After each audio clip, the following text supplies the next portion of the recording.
Hello and welcome to the Stronghold Digital Mining Daily Update. Today is Wednesday, August 14th, 2024. So it's about 4:19 in the afternoon here in eastern Pennsylvania. Today, Stronghold Digital Mining hosted an investor presentation. The company also put out a news release that I thought had like a tremendous amount of information that is extremely relevant to those of us who have been a part of this company, right, for quite some time now. So first and foremost, I printed out a copy, and I'm just going to kind of refer to some highlighted areas here. I will post a link to the entire news release in the description to today's broadcast, so definitely check it out. I think you'll find it to be very, very interesting. But here are some of the highlights, at least from my perspective, right? Things that really jumped out at me.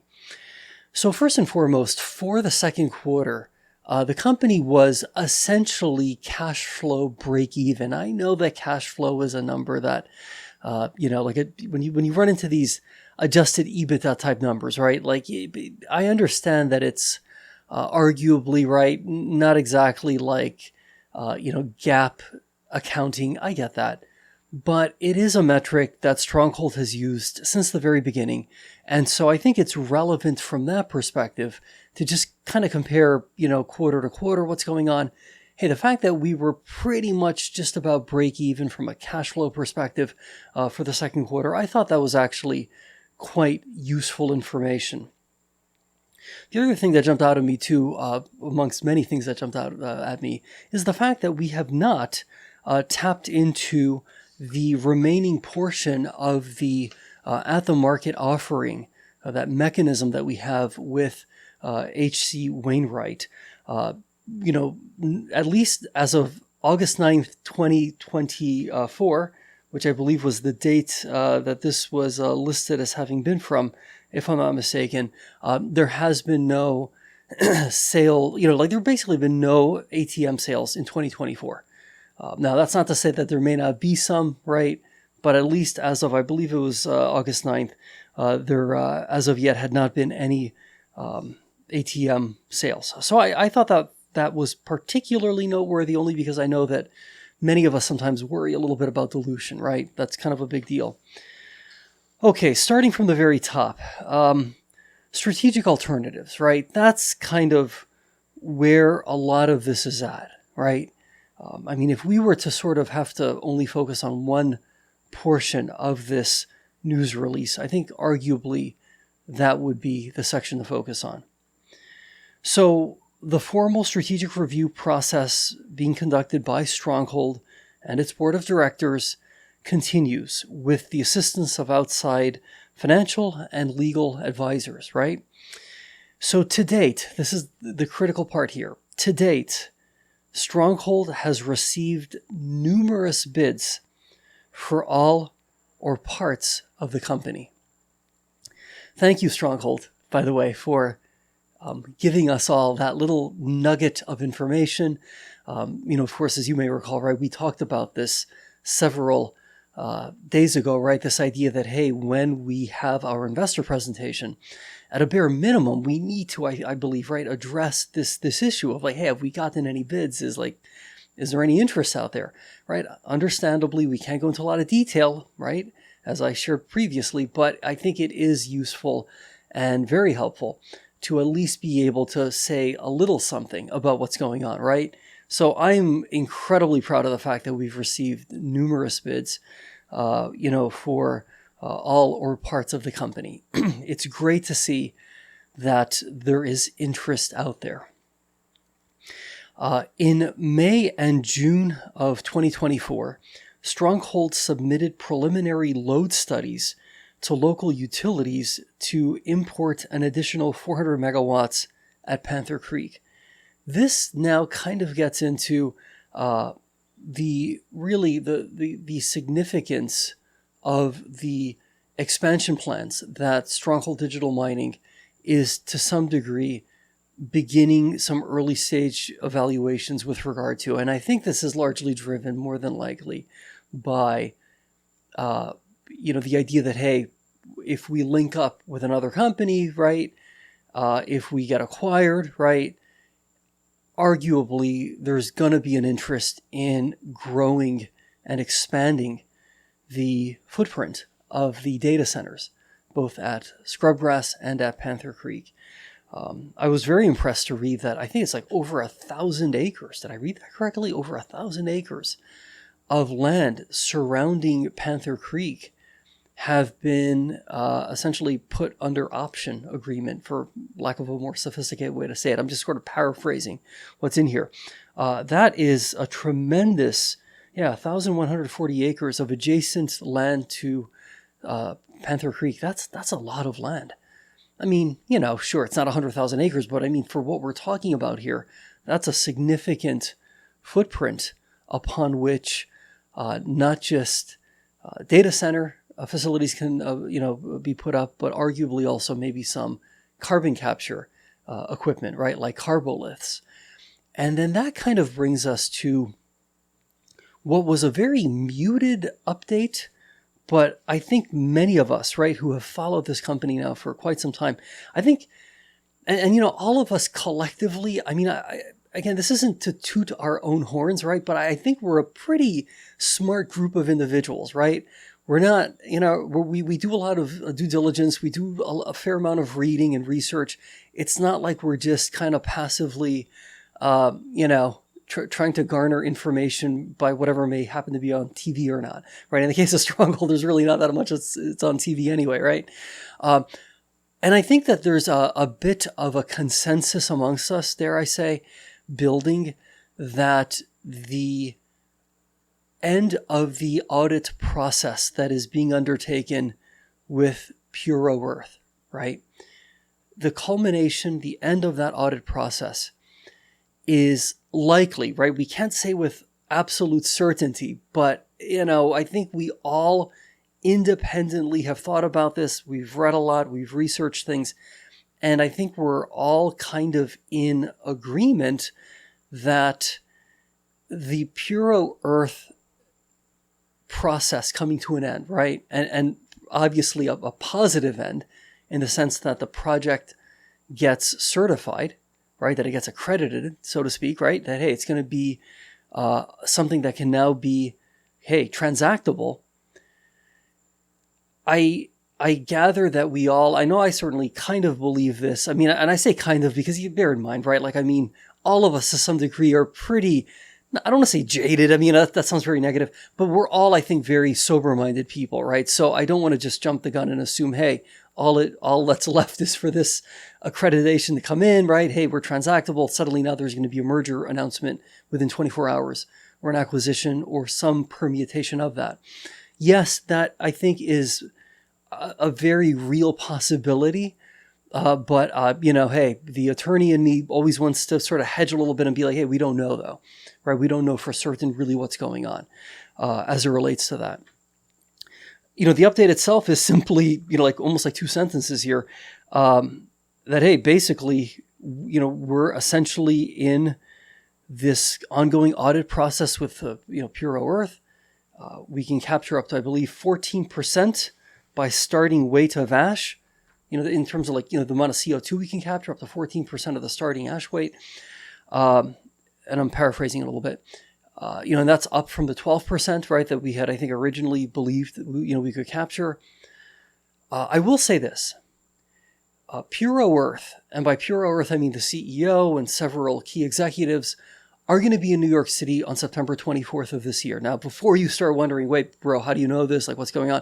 This is actually something that Puro Earth has publicized and announced, okay?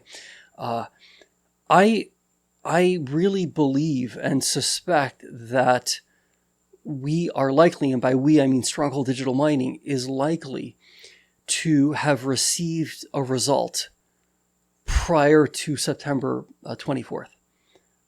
I'm like 99% sure it's September 24th and not September 14th.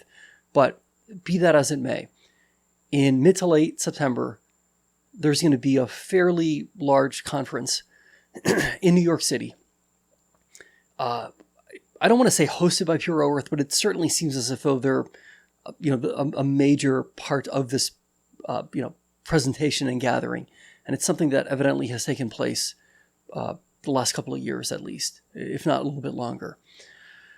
Wouldn't it be a remarkable thing if, hey, Puro Earth is in New York City, hey, Greg, right, hey, comes over, he's able to maybe present, maybe he's invited to talk about what, Stronghold Digital Mining is doing as one of the latest processes, right, to be added to the Puro, registry. I think that there's something to be said for the very high likelihood that we get a result before September, mid to late September, if not, well before then. I mean, I think we all collectively feel as though like this has got to be like any day now. And once that happens, then what, right? Does that accelerate conversations that are already probably fairly advanced, right? I mean, if companies are submitting bids, I mean, okay, so obviously the board has not accepted any of these bids, but certainly you get a bid, hey, you have a conversation with the bidder, maybe there's a bit of a negotiation. I think everything that we are doing as a business, right, everything that was discussed today, everything that's in this news release, by the way, and again, there's a lot of information here. I'm trying to keep this somewhat high level, but I highlighted back on, I believe it was August 4th, this Zero Hedge article that described this astronomical PJM auction process, which, to keep it super simple, saw what really amounted to grid prices, it seems, right? I'm simplifying things a bit, in this auction process having gone up like 800%, beginning for like June 2025 through May 2026. It says here, and I'm just going to quote this: the Panther Creek plant cleared 69.2 megawatts of capacity in the auction, which the company estimates will yield approximately $7 million of incremental revenue at an estimated 100% net margin during the 12-month period from June 2025 through May 2026. An estimated 100% net margin. Hey, you have this optionality, right? When you have these assets have value. Okay. Again, the link to all of this is going to be in the description to to today's broadcast. I think the key point is this: we need to get a yay or nay from Puro Earth. Once we get a yay or nay, things will happen, right? At least that is the operational assumption. Okay. If it's a nay, okay. So then we know that we can't be part of this Puro Earth standard. If there's a request for more information, it's not like a hard nay. It's more of a, hey, can't certify this just yet. We do need some more additional information, et cetera, et cetera. Okay. But if it's a hard nay, okay, hey, then, that will have an impact more than likely on conversations that have been ongoing with the numerous bidders, right, that have submitted bids for all or parts of the company. Now, if on the other hand, it's a yay, right, Puro Earth is like, yes, this is a phenomenal project. We absolutely would be thrilled and delighted and honored to have this project be part of our registry. It's now accredited. Am I pronouncing that correctly? It is now an accredited process and it is now transactable, right?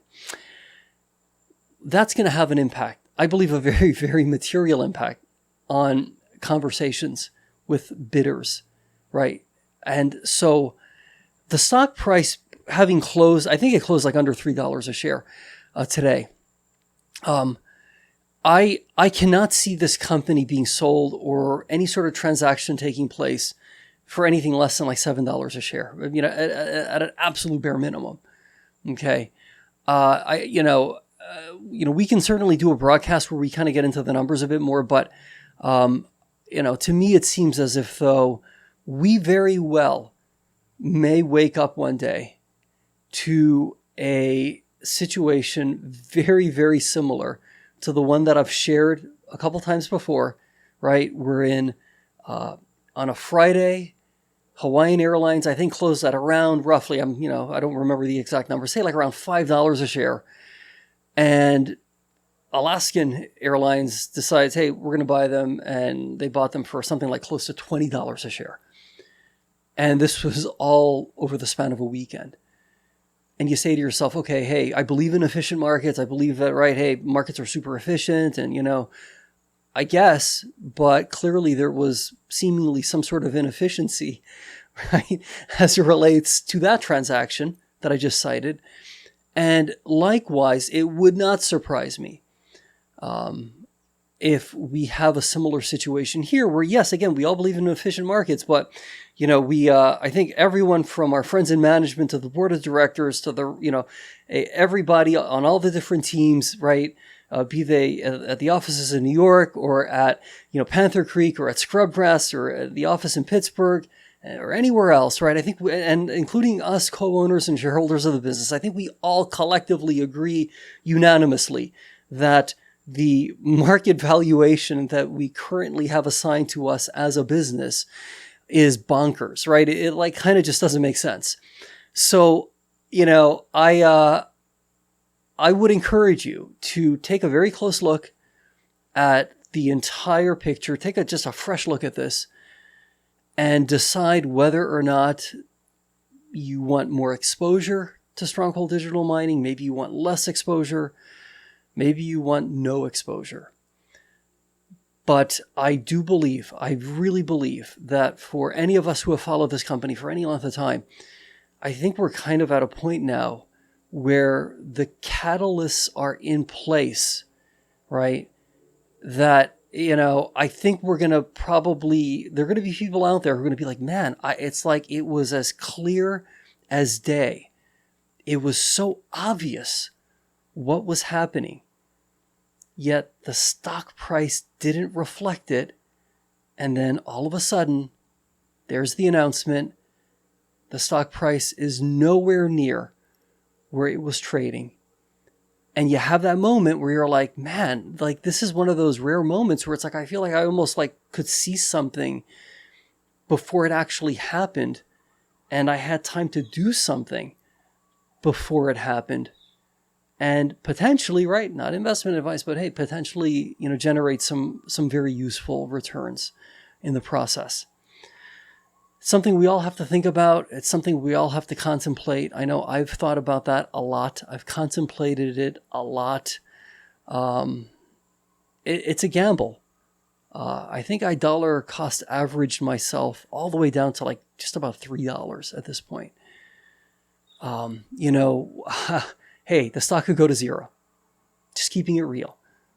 However, I do think there's a much more materially large probability that it won't go to zero, but will go to a stock price that might have a zero after a digit in front of it. So we will see, my friend. Let's stay positive, let's be great, and we will speak again in the not too distant future.